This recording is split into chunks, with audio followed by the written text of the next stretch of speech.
ఇవాళ ప్రవేశపెట్టే పథకాలకు కూడా కొంతమంది పిల్లి శకునాలు పలుకుతున్నారు. గోడ మీద ఉండే బల్లి శకునం పలికేదంట, కుర్చీలో పడి చచ్చిందంట. ఇవాళ టీఆర్ఎస్ వాళ్ళ పరిస్థితి గట్లుంది. శకునం పలికే బల్లి కుర్చీలో పడి చచ్చిందని. ఇవాళ వాళ్ళు శాపనార్థాలు పెడుతున్నారు, ఎట్లిస్తారని. మాకు సంకల్ప బలం ఉన్నది, ఈ పథకాలను అమలు చేస్తాం. నేను ఈరోజు చెప్తున్నా, 3,10,00,000 మందికి ప్రతి వాడికి 6 కిలోలు సన్న బియ్యం ఇస్తాము. ఎన్ని వేల కోట్ల ఖర్చు అయినా పెడతాము. రైతు రుణమాఫీ చేస్తామన్నాము. 25,35,964 మందికి 20,617 కోట్ల రూపాయలు రైతు రుణమాఫీ మొదటి 10 నెలల్లోనే మేం చేసినాం. 10 ఏళ్లలో చంద్రశేఖరరావు పండ్లకి ఇచ్చుకుంటా 16,000 కోట్లు చేసాడు. నాకు నీకు పోలికేంది? నందికి పందికున్నంత తేడా ఉంది. నాతో పోల్చుకునేదేంది? నువ్వు ఎగగొట్టిన రైతు బంధు పథకం 7,625 కోట్లు ప్రభుత్వం ఏర్పాటు చేసిన మొదటి 3 నెలల్లోనే ఆయన రైతులకు పంగనామం పెడితే 7,625 కోట్ల రూపాయలు రైతు బంధు పథకాన్ని మొదటి భాగాన్ని రైతుల ఖాతాలో వేసినాం. ఇవాళ రైతు భరోసా 10,000 నుంచి 12,000కు పెంచి ఇవాళకి 5,000 కోట్ల రూపాయలు రైతుల ఖాతాలో వేసినాం. తొందరలోనే మిగతా 4,000 కోట్లు కూడా వేసి ప్రతి సంవత్సరం రైతు భరోసా పథకం కింద పేదలకి 20,000 కోట్ల రూపాయలు పంచి పెడతాం. ఇవాళకి రైతు రుణమాఫీ కింద 21,000, రైతు భరోసా కింద 12,000, 33,000 కోట్ల రూపాయలు 15 నెలల రైతుల ఖాతాలో నగదు బదిలీ చేసి రైతుల గుండెల్లో శాశ్వతంగా ఇందిరమ్మ పేరు, సోనియమ్మ పేరు ఉండేటట్టు ఈరోజు చర్యలు చేపట్టినాం. సన్న ఓట్లకు ఉత్తమ్ కుమార్ రెడ్డి గారు 1,200 కోట్ల రూపాయల బోనస్ ఇచ్చిండు. ఒకరోజు వెనక ముందైనా గతంలో మీకు తెలుసు, మిల్లుల కాడికి పోయినా తాలు పేరు మీద, తౌడు పేరు మీద, తుట్టి పేరు మీద, తడి పేరు మీద క్వింటాల్కు 10 కిలోలు దండి కొట్టేది. ఇవాళ ఎవరినైనా 1 కిలో దండి కొట్టమని ఉత్తమ్ కుమార్ రెడ్డి గారు వస్తే తీసి బొక్కలేపిస్తా అని చెప్పిండు. ఇవాళ రైతు తీసుకెళ్లిన ధాన్యాన్ని ఎవరైనా తూకం పెట్టి కొనుక్కునే పరిస్థితి. ఆనాడు 3 నెలలైనా పైసలు వచ్చేది కాదు. ఈరోజు 3 రోజుల్లోనే మీ ఖాతాలలో నగదు పడుతుంది. అందుకే ఈ ప్రభుత్వం, మీ నాయకుడు ఉత్తమ్ కుమార్ రెడ్డి గారి నాయకత్వంలో ఇది ఒక పక్కన సాగునీటి ప్రాజెక్టులు, రెండో పక్కన పౌర సరఫరాల శాఖ సన్న బియ్యం పథకాన్ని పక్కడబందీగా అమలు చేసి శాశ్వతంగా పేదవాళ్ళని ఆదుకునే కార్యక్రమం తీసుకుంటాం.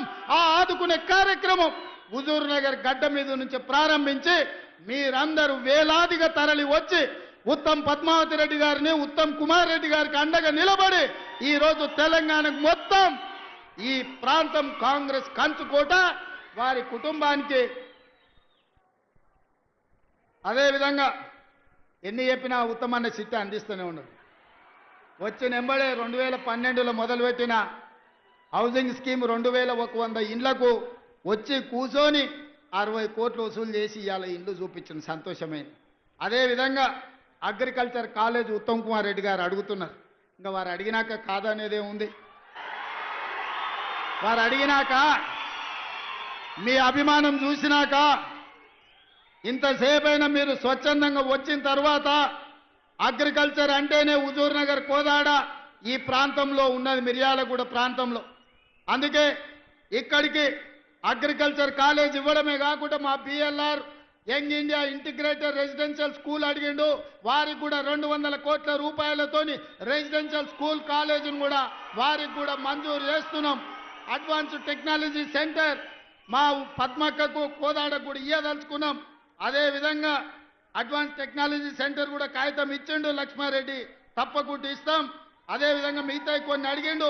ఒక్కసారి ఇవన్నీ లెక్కలు చూసుకొని వీటి మీద మళ్ళీ మొత్తం హుజూర్ నగర్ అన్నీ ఇన్నే చెప్తే మిర్యాలగూడలో మళ్ళీ లక్ష్మారెడ్డి మీటింగ్ పెట్టాడు.